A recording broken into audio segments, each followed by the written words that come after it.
The U.S. Army has a new recruiting video that we're going to check out in a second here, but I think there's an even easier way for us to grow the ranks that nobody is looking at.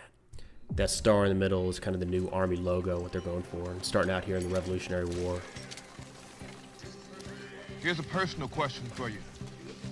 When you look into your future, do you see a life full of obstacles or possibilities? Back in 1775, the 13 colonies combined their outmatched forces into a unified army, beginning to fight for our nation's independence. And that was the first obstacle. Starting out with artillery. I like it. The Army made history by overcoming the insurmountable. But history is never over. World War I trenches. The obstacles kept coming, one after the other, after the other. D-Day, Omaha Beach, maybe? And the Army made history again and again, pushing back from the brink of disaster and grasping victory from hopeless odds, getting bigger, smarter, and stronger. Hey, beat Navy. The Army transformed the lives of the millions within its ranks and the character of this country. If you see obstacles ahead of you, take a closer look at this force that's been overcoming them for almost 250 years. Where you can draw strength from those beside you. Kids heading off to And make base. your history.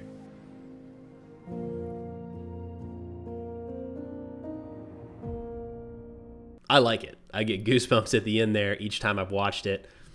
I don't know. It's a change. It's definitely something different. I mean, it's no Marine beating back a dragon with a sword made of fire or whatever those crazy ones were back in the 90s, but it's good. One of the reasons I joined in the first place was the history of our armed forces, the history of our nation. So I love seeing that kind of take point here. I mean, to me, this ad is saying you can be a part of this storied history. And again, that plays well to me, but I also know I'm not exactly the target audience. There's no secret that the U.S. military has struggled with recruiting over the past few years. Last fiscal year, the Army missed their recruiting goals by 25%, which is a huge number. The Air Force and Navy made their goals, but it was tight, and the Marines and Space Force did hit their respective goals. Now, I want to quickly separate two terms here. Recruiting is bringing in new people to the military. That is what is down. Retention is keeping people in.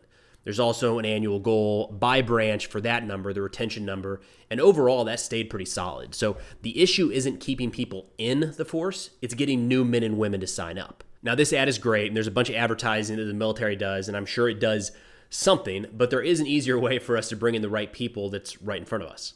It's our people. The best recruiter isn't a recruiter at all, it's the service members in our ranks. I mean, if you're thinking about taking a new job, who would you rather hear about it from? A recruiter paid to fill seats, or someone about your age who's in your shoes just 1 or 2 years ago? We have a literal army full of people with their own unique experiences in the military. Let's find a way to incentivize them to share. Now, this isn't a way to pull in the most people. It's a way to attract the right people. And the right people starting out makes for easier retention down the road and builds an overall stronger force. And here's the best part. Those people, these influencers for the military, they already exist. So I think it's a potential easy win to leverage what we already have.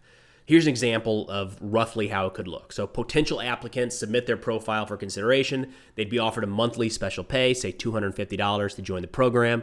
That would be an annual term up for reconsideration every year. If approved, the account would be asked to have a link to contact Army recruiting somewhere in their profile or bio. That's it. No posting requirements, no sponsored content, no talking points, and absolutely no editorial control. In short, pay the service members that are already in touch with an audience to serve as a potential gateway into the military. Make it one step easier for fans or followers of theirs to consider making that transition.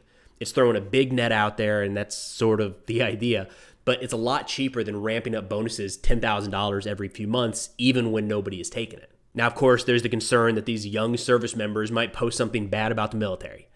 Correct. There's a lot wrong, and they should call it out. That builds credibility, putting out information you wouldn't normally hear from a recruiter. And if a unit's concern is that the bad side will get out into the open, then there's some bigger problems that need addressing beyond a soldier's use of social media. Finally, a better military is a benefit to all of us. So whether you're currently serving, a veteran, or have no connection at all with the military, I am interested in your take here. So what do you think? Is there a way for something like this to actually work?